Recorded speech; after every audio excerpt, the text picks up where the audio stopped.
The message arrived on a Tuesday morning, though nobody on Earth would remember that detail later. What they would remember was the silence that followed. Every screen across the planet displayed the same symbol, a circle with 7 points, each representing one of the ancient species that ruled the galaxy. Below it, text translated into every human language simultaneously. Captain Jiwan stood on the bridge of the Defender, humanity's largest warship, watching her crew freeze as they read the message. She had been a captain for 8 years, had fought pirates in the outer colonies, had negotiated with hostile alien traders, but nothing had prepared her for this. The Galactic Counsil, a name whispered in fear across 200 worlds, found Earth. The message was simple and brutal. Humanity had developed faster than light travel too quickly. They had expanded across 12 star systems without permission. They had not asked to join the Galactic Order. For these crimes, Earth and all human colonies would now pay tribute. 40% of all resources, 40% of all technology, 40% of all people to serve as workers across Council territories. The alternative was complete destruction.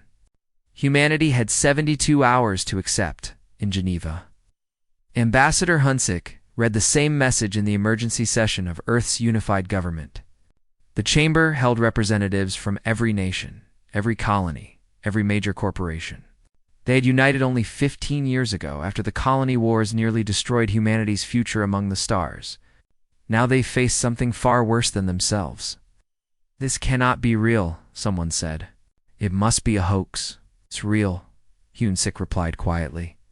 He had been Earth's chief diplomat for a decade. He had negotiated the colony accords, the Mars treaties, the Jupiter mining rights. He knew when someone was bluffing. "I've confirmed it through 7 different channels. The Council exists. They rule most of the known galaxy. And they've never made an idle threat." The chamber erupted in voices. Some demanded immediate surrender. Others called for war. A few simply sat in stunned silence, realizing that humanity's brief golden age among the stars might end before it truly began. Admiral Salman stood, and the room quieted. She commanded Earth's entire military, all 300 warships and 2 million soldiers.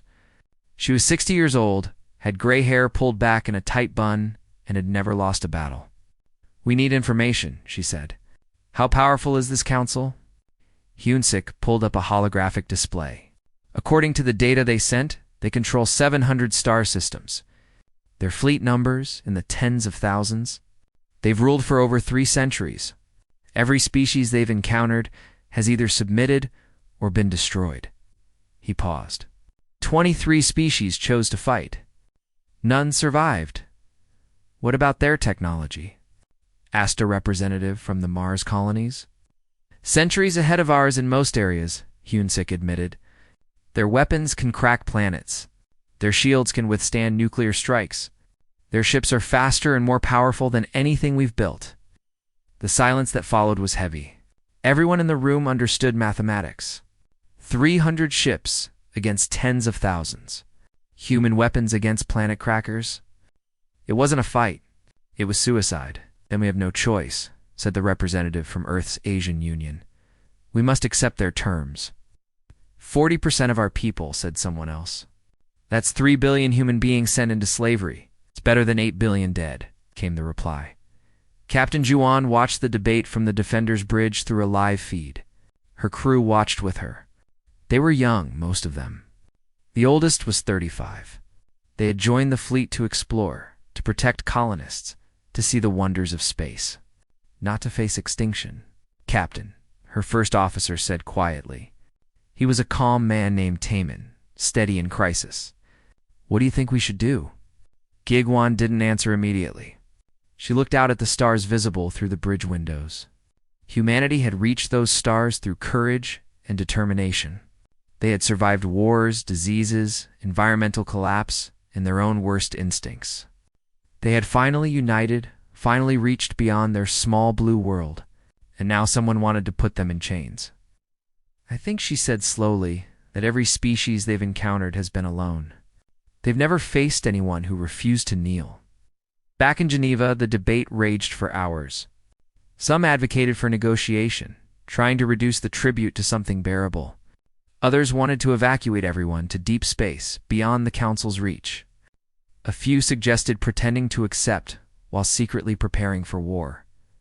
Admiral Soman listened to them all, then spoke again. We need to know more about how they fight. Their tactics, their weaknesses. We need to buy time. We have 72 hours, Hyunsik reminded her. Then we use every second of it. Salman turned to the assembly. I'm ordering full military mobilization. Every ship, every soldier, every defense platform. If we choose to fight, we'll need everything ready. And if we choose to surrender? Someone asked. Then at least we'll look strong doing it, Salman replied. Maybe they'll respect that. But Hyunsik knew the truth. The Council didn't care about respect. They cared about control. He had read their history in the data they sent. 3 centuries of domination.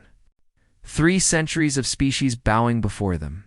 3 centuries of tribute and slavery and fear, as the session ended and representatives returned to their nations to consult their people. Hyunsik remained in the empty chamber. He thought about his children, both serving on colony worlds. He thought about his wife, teaching literature at the university in Seoul. He thought about everything humanity had built and everything they had stood to lose. His assistant approached quietly. Ambassador, they're asking what you'll say to the Council.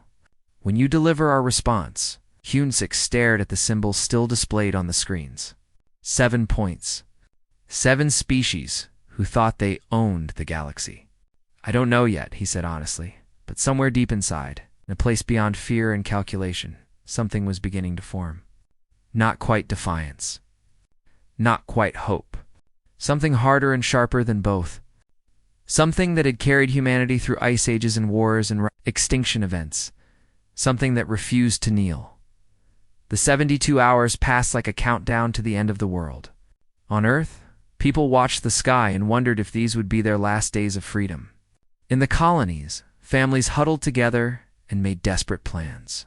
And in orbit above the Council's capital world of Axios Prime, a massive station prepared to receive humanity's surrender. Ambassador Hyunsik sat alone in the small shuttle that would take him to the Council chambers. He had slept only 4 hours in the past 3 days. Earth's government had debated every possible option, run every simulation, consulted every expert. The mathematics were always the same. If humanity fought, humanity died. 300 ships could not defeat tens of thousands. Human weapons could not penetrate Council shields. It was simple physics. The vote had been close. Submit or fight. Accept slavery or choose extinction. In the end, the decision fell to Hyunsik himself. He would deliver humanity's response, and the Council would accept it as binding. Whatever he said in that chamber would determine the fate of 8 billion people. He had written 12 different speeches, carefully worded acceptances that tried to negotiate better terms, defiant rejections that at least let humanity die with dignity, pleas for mercy, offers of alliance. Every possible combination of words that might save his species. All of them sat in his pocket unread. The shuttle docked with the Council station. Hyunsik stepped out alone as instructed. No guards, no advisors, no weapons. Just one human, walking into a chamber built to hold thousands. The Council chambers were vast beyond imagination. The ceiling stretched so high, it disappeared into artificial clouds. The walls were lined with screens showing crowds from hundreds of worlds, all watching this moment. And at the center, on 7 massive thrones carved from materials Hyunsik couldn't identify, sat the Council members themselves. Councillor Vexeri spoke first. He was reptilian, ancient beyond human understanding, with scales that shifted colors as he moved. His voice was translated by technology so advanced it seemed to come from inside Hyunsik's own head. Human, you stand before the Galactic Council. 3 centuries we have kept order among the stars. 3 centuries of peace through our guidance. You have developed too quickly, expanded too far, threatened the balance we maintain. Hyunsik said nothing. His instructions were clear. Listen until they demand the response. Another council member spoke. She was made of crystalline structures that chimed when she moved. 23 species have refused our guidance. 23 civilizations chose pride over survival. We gave them the same choice we give you now. None remain to regret their decision. A third counselor, massive and covered in thick armor plating, leaned forward. This was Brethos, the Council's military commander. Your weapons are primitive. Your ships are slow. Your people are few. We could eliminate every human settlement in 14 days, but we are merciful. We offer you survival. Submit to our guidance. Pay the tribute. Join the Galactic Order. Vextheri raised one clawed hand, and the chamber fell silent. Trillions watched across 300 worlds. This was the moment they had seen countless times before. The moment when pride broke against defiance. Human ambassador. Deliver your species' response. Yansik stepped forward. The massive chamber made him feel impossibly small. He thought about Captain Juan, waiting in orbit with the entire defense fleet. He thought about Admiral Somin, who had mobilized every military asset humanity possessed. He thought about his children on the colony worlds, his wife and soul. Every human being alive who would live or die based on what he said next. He reached into his pocket and felt. The 12 speeches he had written. All the careful diplomacy, all the calculated risks, all the desperate hopes. He left them there when Hunzik spoke. His voice was transmitted to every human settlement, every ship, every outpost across 12 star systems. It was broadcast to Earth, where billions watched and held their breath. And it was heard across the galaxy, on worlds that had submitted, on species that had forgotten what refusal felt like. He spoke one word. No. The chamber erupted. The alien crowds on the screens showed confusion, then shock, then a strange sound that Hunzik realized was laughter. The council members themselves seemed frozen, as if unable to process what they had heard. Vexarious scales shifted through colors Hunzik had no names for. You refuse? Yes, Hunzik said, his voice steady now. Humanity refuses your tribute. We refuse your guidance. We refuse to kneel. You understand what this means, Brethos said, rising from his throne. His voice carried the weight of 3 centuries of unchallenged power. We will mobilize our fleets. We will come to your systems. We will erase every trace of humanity from the galaxy. We understand, Hunzik replied. You choose death for your entire species.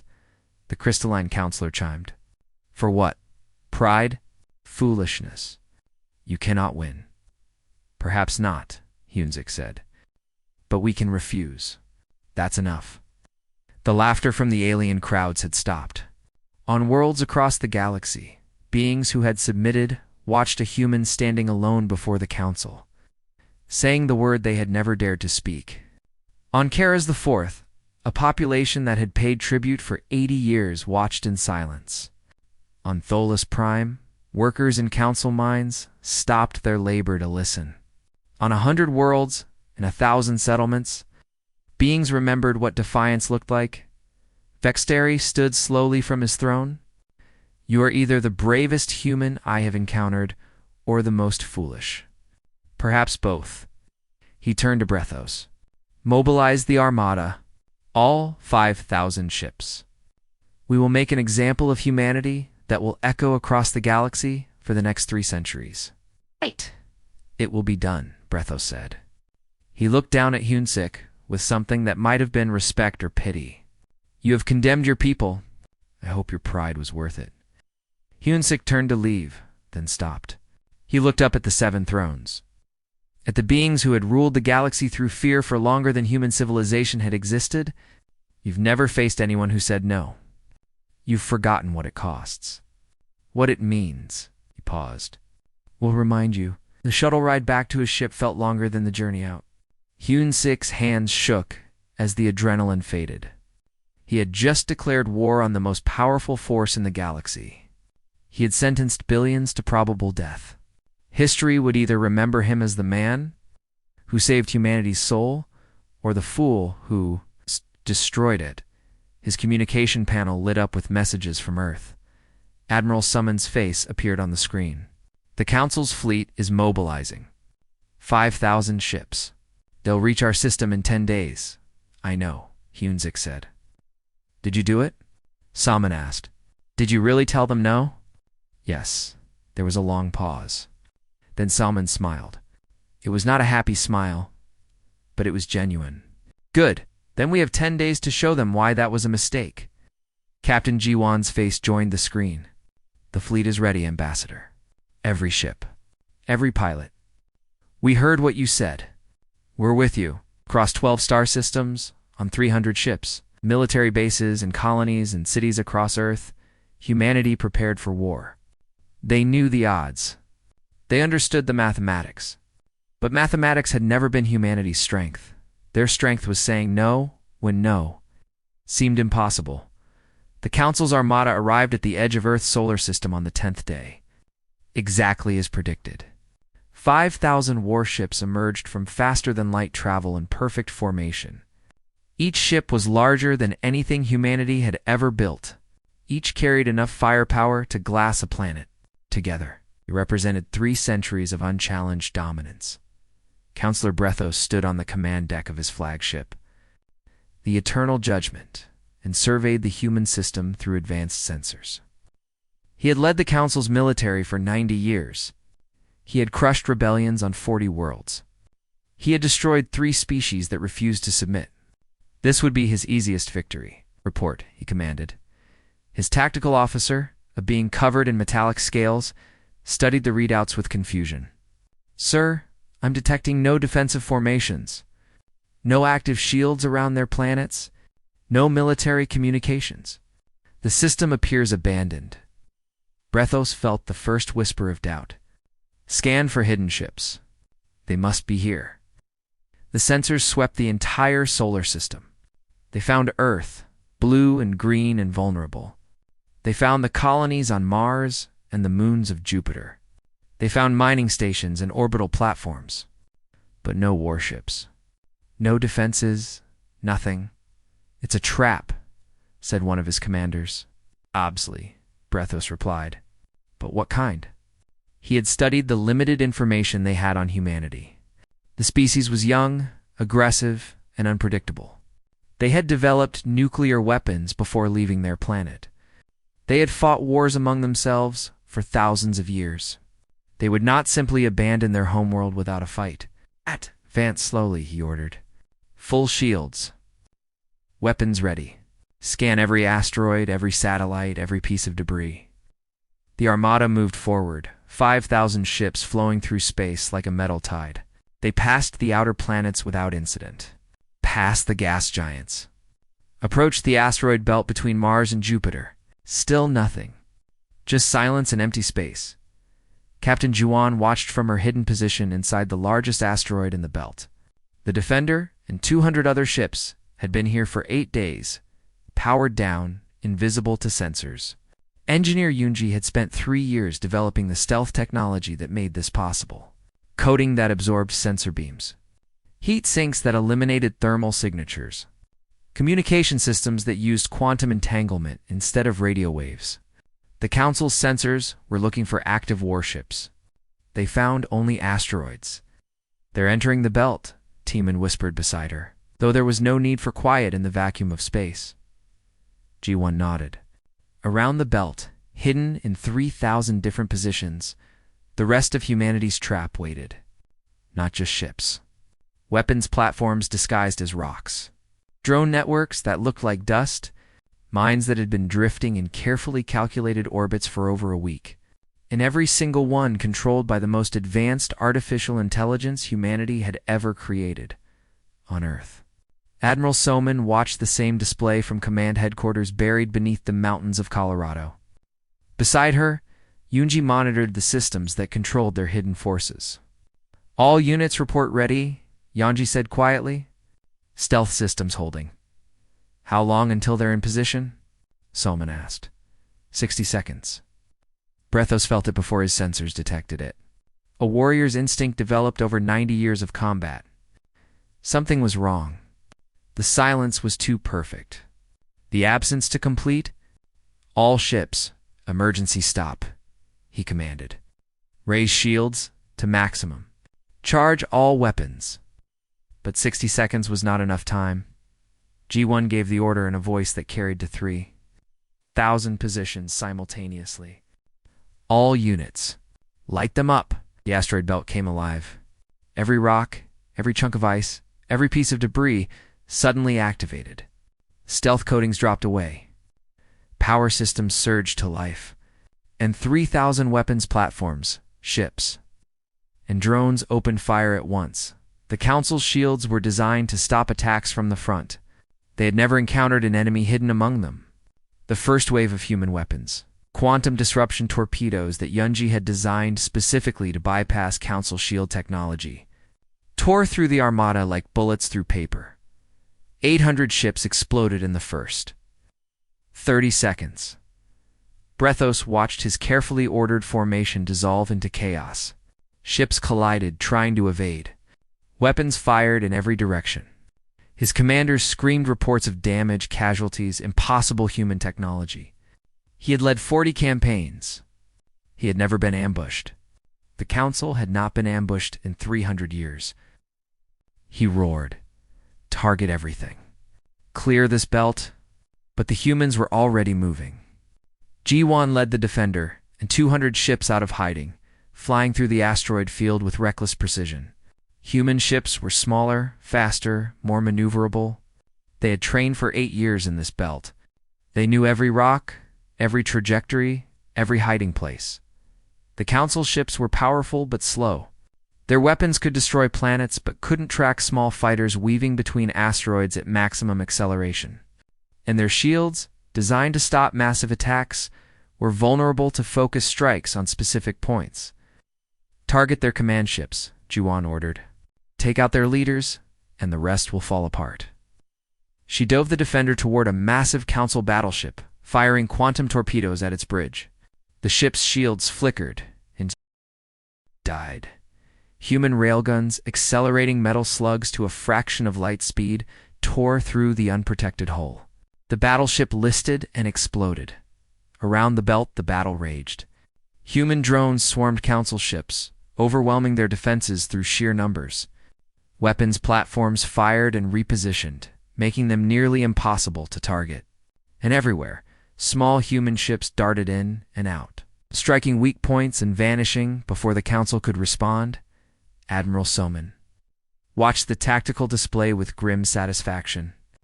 They were losing ships. 30 destroyed in the first minute, 50 more damaged. But the Council was losing far more.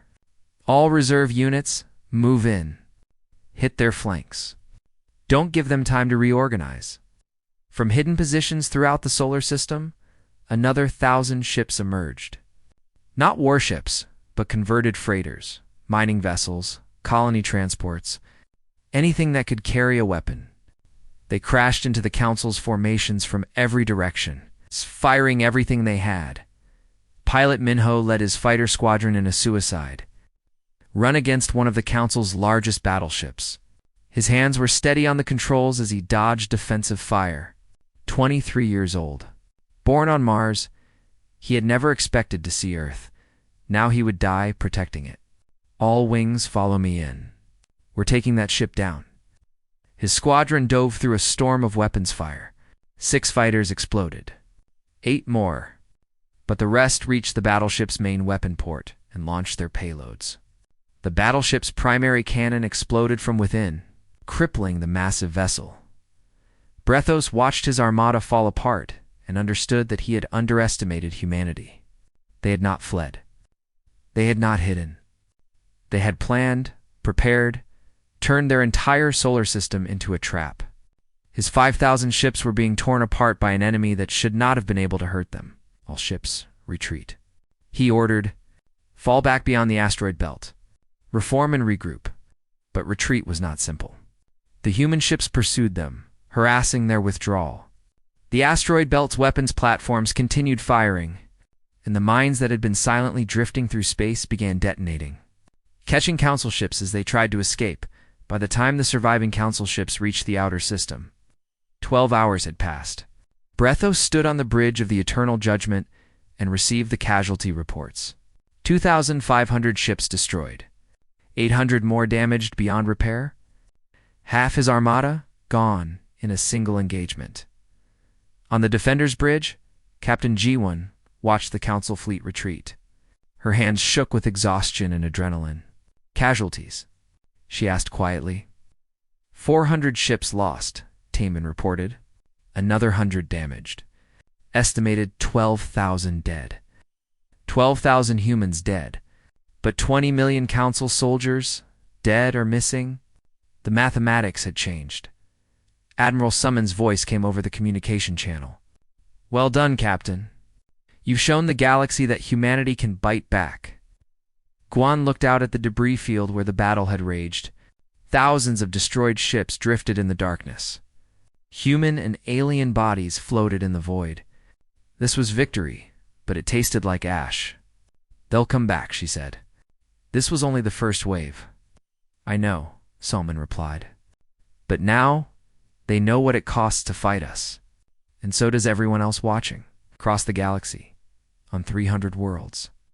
Beings who had submitted to the Council watched the battle reports and felt something they had not felt in centuries. Hope. The first message arrived 3 days after the battle. Ambassador Hyunzik was in a strategy meeting when his communication panel lit up with an unknown signature. The encryption was sophisticated, routed through 17 different relay points to hide its origin. The message was brief. Saw what you did. We want to help. Cares for resistance. Within a week, 12 more messages arrived from different sources. The Tholis miners, the Veshan merchant guilds, the Draylan colonies. Species that had submitted to the Council decades or centuries ago, all reaching out to the humans who had said no.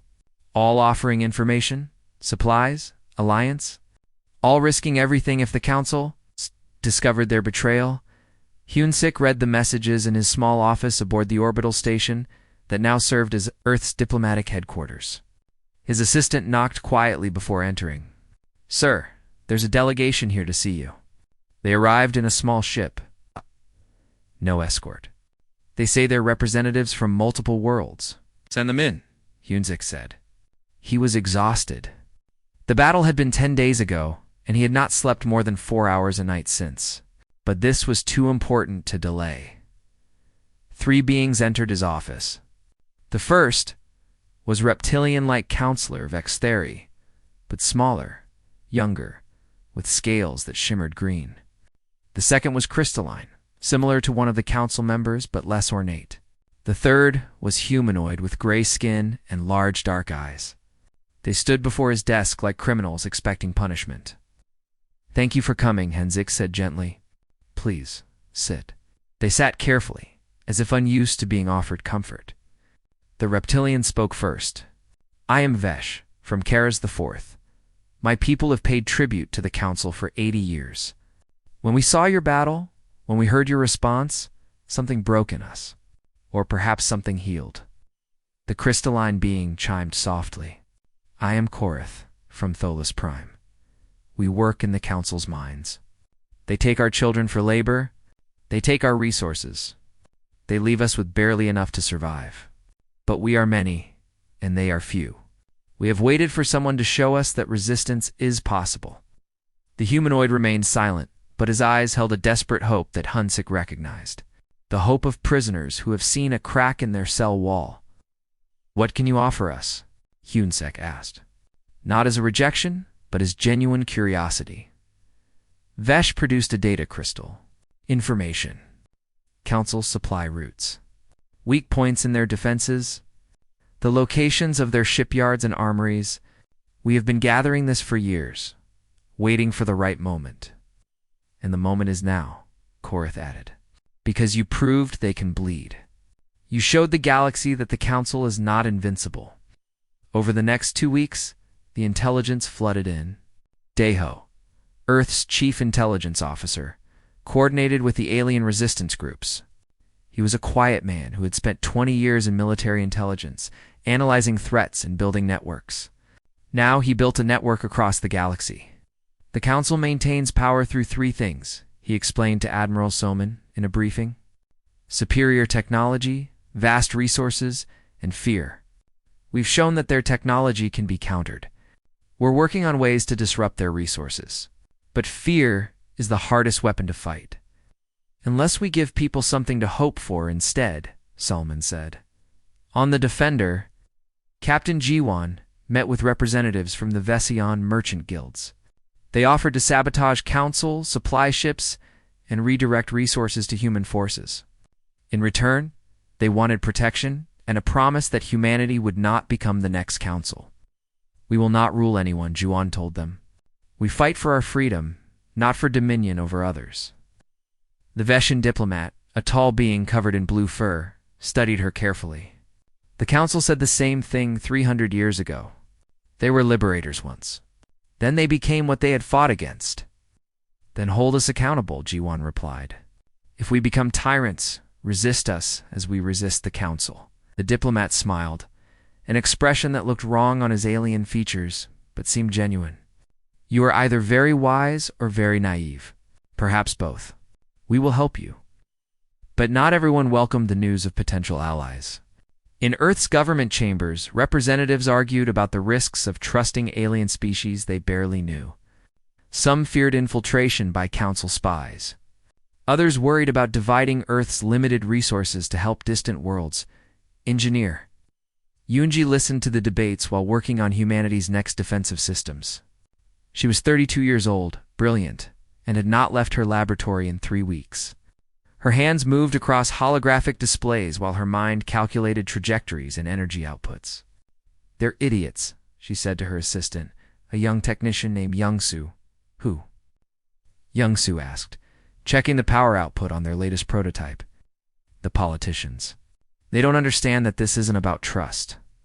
It's about mathematics. Yanji pulled up a simulation showing Council and human forces. We have 300 ships left. The Council has thousands more. Even with our technology advantage, we cannot win alone.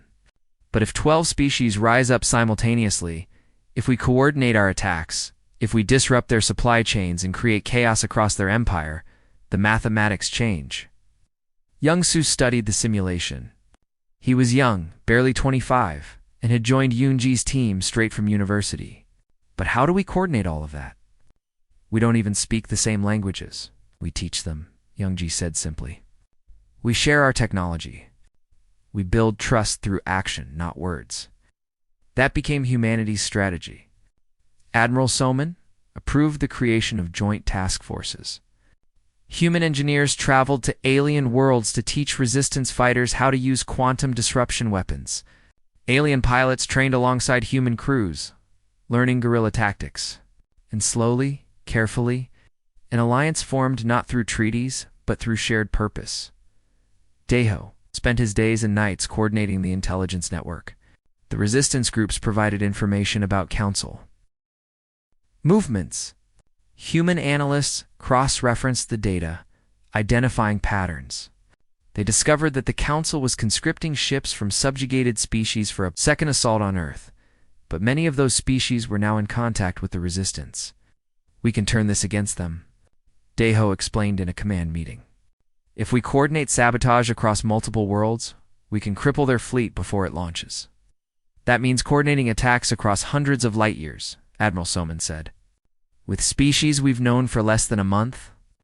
I know, Daiho replied, but we don't have another choice. The sabotage campaign began quietly. On Kara's 4, resistance fighters disabled the shipyard that was building Counsil warships. On Tholus Prime, miners caused cave-ins that blocked access to critical materials. On 7 other worlds, similar incidents occurred within the same week. The Council's military production slowed by 30%. Councillor Brethos knew immediately what was happening. He stood before the full council and delivered his report with barely controlled fury. The humans have inspired rebellion. 12 species are actively resisting. 7 more are suspected of providing aid. Our tribute collections are down. Our production is disrupted, and our next assault fleet will not be ready for another month. Bexari listened with ancient eyes that had seen empires rise and fall. Then we used the Nexus weapon. The chamber fell silent. Even Brethos looked uncomfortable. The Nexus weapon has not been activated in a century. It is meant only for the most extreme threats. Humanity is an extreme threat, Vexteri said coldly. They are not merely resisting. They are teaching others to resist. They are a virus spreading through our empire. If we do not eliminate them completely, everything we have built will collapse. On Earth, Deho intercepted the Council's classified communications through a network of informants. He read the decoded message 3 times to be certain, then called an emergency meeting. When Admiral Salmon, Captain Jiwin, Ambassador Hunzik, and Engineer Yunji gathered in the secure conference room, he displayed the information on the central screen. The Council has a weapon, he said quietly. They call it the Nexus weapon. It's hidden in a region of space so dangerous that even they rarely go there. According to our sources, it has the power to sterilize entire sectors. They've used it twice before to eliminate species that resisted. And they're preparing to use it on us, Guan said. It was not a question. On us and every world that's allied with us, Deho confirmed. They're willing to destroy 30 systems to make an example. The silence was heavy. They had won one battle through surprise and preparation. They were building an alliance through shared resistance. But none of that mattered if the Council could destroy them all with a single weapon. Can we stop it? Hunzik asked. Yunji studied the limited data they had. The weapon is in the Nexus cluster. The region is filled with radiation, spatial anomalies, and automated defenses. It's considered impossible to navigate. Impossible for the Council, Admiral Soman said. But we've done several impossible things lately. She looked around the table at these people who had said no when surrender was the only logical choice. We need to destroy that weapon before they activate it. Which means we need to go into the Nexus cluster. Captain Juan nodded slowly. A strike force. Small and fast. Get in, destroy the weapon, get out. It's a suicide mission, Youngsu said quietly. He had been invited to the meeting because of his work with Yunji. Probably Juan agreed. But if we don't try, we're all dead anyway. Captain Juan stood in the hangar bay of the Defender, looking at the 20 ships that would make up the strike force. They were not warships, but specialized vessels that Engineer Yunji had modified over 3 weeks of desperate work. Smaller, faster. Equipped with experimental shielding designed to navigate the Nexus cluster's radiation storms and spatial anomalies. Each ship carried a crew of 10, 200 people total. Volunteers all. Pilot Minho was among them. He had survived the first battle and immediately volunteered for the strike mission. At 23, he was the youngest pilot in the fleet. He stood with his squadron, checking their fighters one last time. The small craft would screen the larger ships, protecting them from automated defenses. You don't have to do this, Giwan told him quietly. You've already proven your courage. Minho looked at her with calm certainty. My mother is on Mars. My sister is on Europa. If that weapon activates, they die. So yes, Captain, I do have to do this. Round the hangar, similar conversations were happening. Engineers saying goodbye to families. Soldiers recording final messages. No one expected to return. But everyone understood that failure meant extinction for humanity and every species that had allied with them. Engineer. Yunji ran final checks on the ship's systems. She had barely slept in 3 weeks. Pushing the boundaries of human technology to create vessels that could survive what the Nexus cluster would throw at them. Beside her, Youngsu worked with quiet efficiency. He had also volunteered for the mission. The shielding should hold against the radiation, Yanji explained to the crews. And I've programmed navigation computers with every known anomaly in the cluster. But there will be things we haven't accounted for. When that happens, trust your instincts and fly fast. Admiral Soman arrived to see the strike force off. She had aged a decade in the past 2 months. The weight of command, of sending people to their probable deaths, showed in every line on her face. She stood before the assembled crews and spoke simply. Alf. The Council has ruled through fear for 3 centuries. They have crushed 23 species that refuse to kneel. They believe themselves invincible. You are going to prove them wrong. She paused. I won't lie to you. This mission is dangerous. Many of you won't come back. But if you succeed, you will change the galaxy. You will show every enslaved species that freedom is possible, that tyranny can end. Juan saluted. We won't fail. I know you won't, Salman replied. Because you're human, and humans don't know how to quit. The strike force launched 6 hours later. 20 ships jumping to faster-than-light travel, heading toward a region of space that appeared on star charts with a single warning. Navigation hazardous. Entry not recommended. Behind them, the rest of humanity's fleet prepared to face the Council's main armada. It was a diversion, a desperate gamble to keep the Council's attention divided. Ambassador Counsil broadcast the strike mission across all frequencies, letting the entire galaxy know what humanity was attempting. It was partly to inspire their allies and partly to ensure the story survived even if the mission failed. On 300 worlds, beings watched and hoped. The Nexus cluster appeared like a wound in space. Radiation levels were lethal. Spatial anomalies twisted gravity into impossible configurations. And somewhere in the heart of that chaos, the Council had built their ultimate weapon. Juan's instruments went haywire as they approached. Shields at maximum, she ordered. All ships, stay in formation. Follow the programmed routes exactly. They entered the cluster and immediately understood why it was considered impossible to navigate. Space itself seemed wrong. Stars appeared in places they shouldn't be. Time moved at different rates across the formation. Minho's fighter squadron spread out, clearing a path through debris fields that shouldn't exist. 3 ships were lost in the first hour. One simply disappeared, caught in a spatial rift. Another's shields failed under radiation that spiked beyond predicted levels. A third collided with an object that sensors never detected. 17 ships continued forward. On Earth, Deho coordinated intelligence from the alien resistance. The Council's main fleet is moving toward human space. They're expecting an attack on their supply lines, not an assault on the Nexus weapon. Admiral Salman said, "Let them come. We'll buy the strike force as much time as possible." The second battle began at the edge of the solar system. Admiral Salman commanded the fleet personally, 200 ships against 3,000. The odds were worse than before, but they had learned from the first engagement. They used hit-and-run tactics, drawing the Council ships into minefields and ambush points. And across the galaxy, the Alliance struck simultaneously.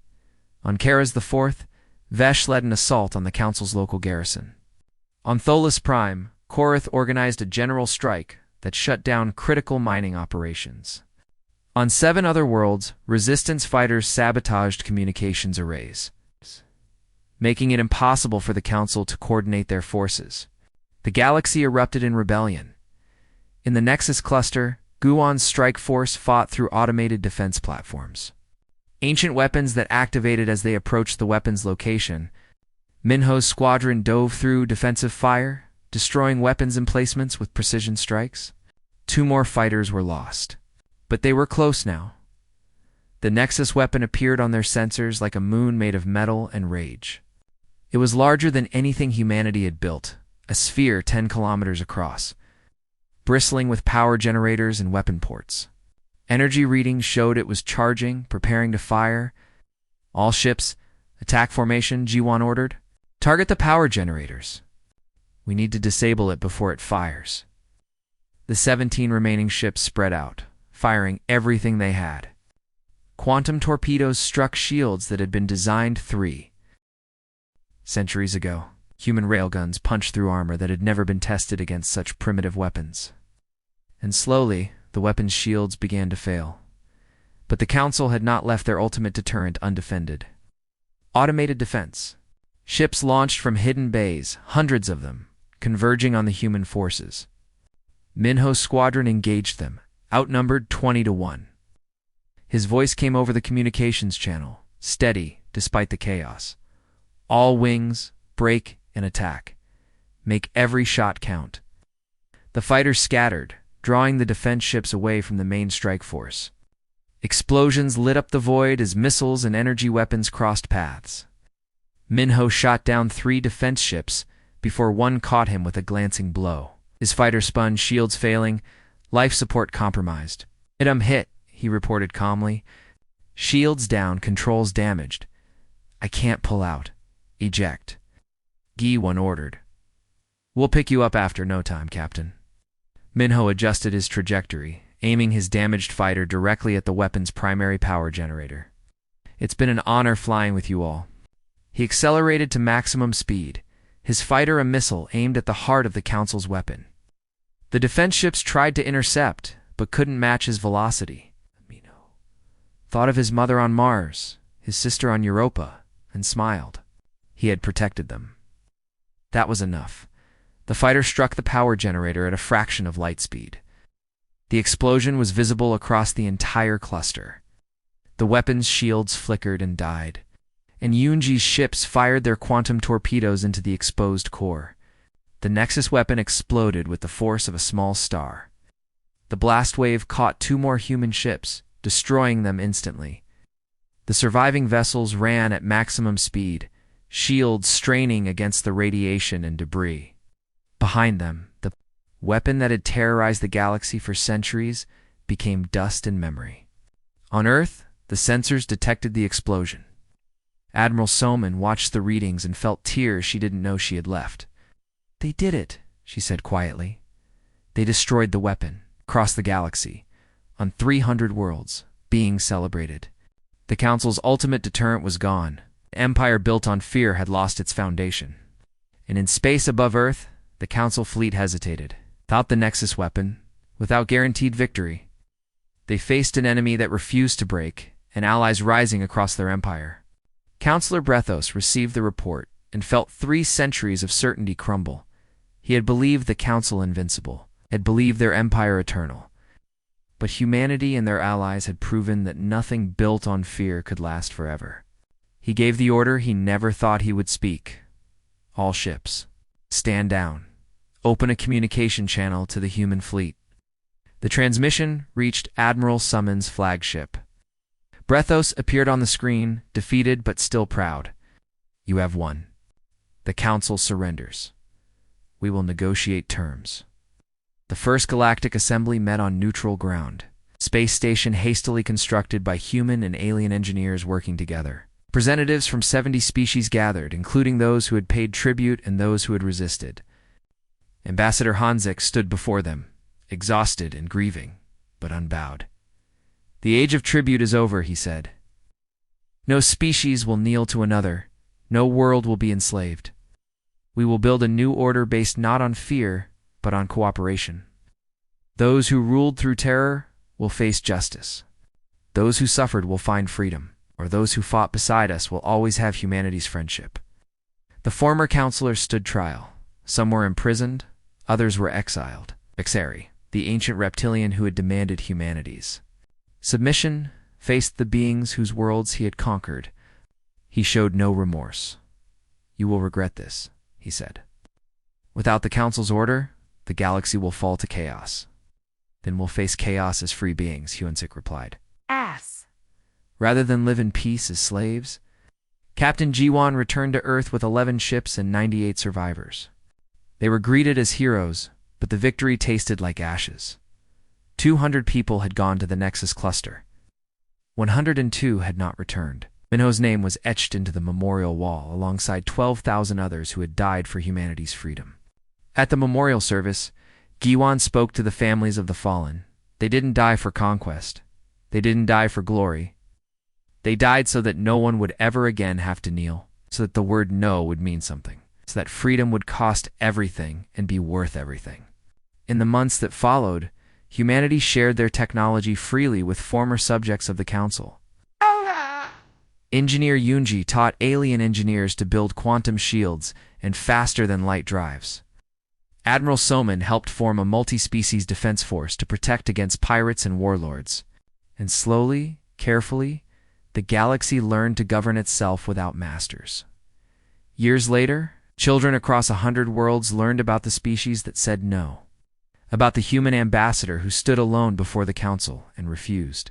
About the captain who led a suicide mission into the Nexus cluster, about the pilot who gave his life to destroy the weapon that would have ended them all, about the engineer who made impossible technology real, about the alliance that proved tyranny could be defeated, and when asked why humanity refused when, Every other species had submitted. When asked what made them different, the answer was always the same. Nothing made them different. They were just the first to remember that no is the first word of the free, and that freedom is always worth the cost.